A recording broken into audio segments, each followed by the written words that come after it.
Hi, welcome from sunny Goa. I'm sitting here on Camden Beach in front of the Bob Marley shack listening to Stevie Wonder from the Hotter Than July album. It's January and it is hotter than July in most other parts of the world. But as you can see, we are chilling like villains from East New Zealand.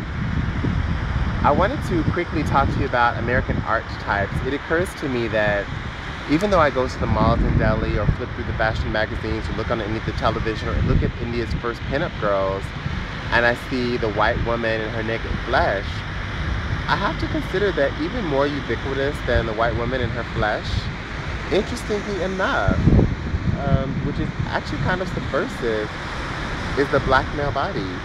We are everywhere.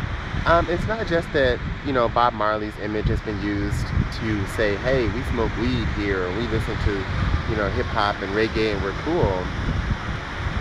But it's also that, the black body is transgressive, the same thing like jazz and rock and roll before that, the reverse, jazz, they rock and roll.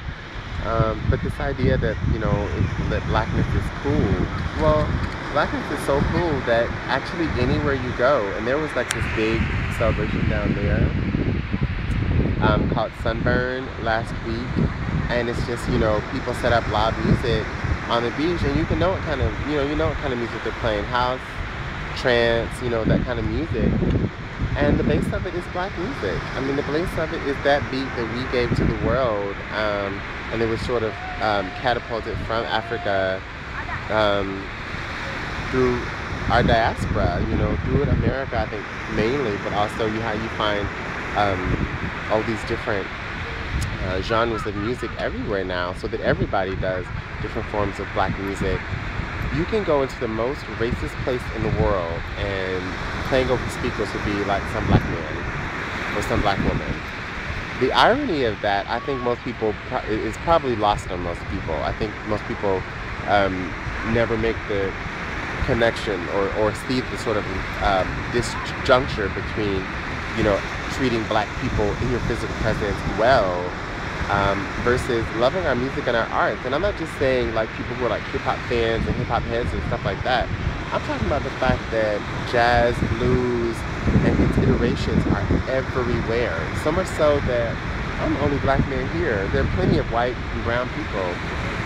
And there will be Bob Marley. As soon as the sun sets and people start playing music, you can rest assured that there will be other black people whose presence is evoked. And I just wanted to acknowledge that. I know that there are black people who have traveled to India from different parts of the world. And you will hear that people, there's an Africa night, and not just because, there happen to be a critical mass of Africans, but because people really, it's infectious, it's danceable.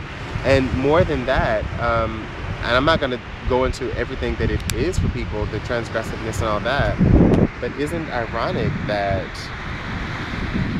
the most despised bodies on the earth are also the most treasured? We're just everywhere. Sun is shining.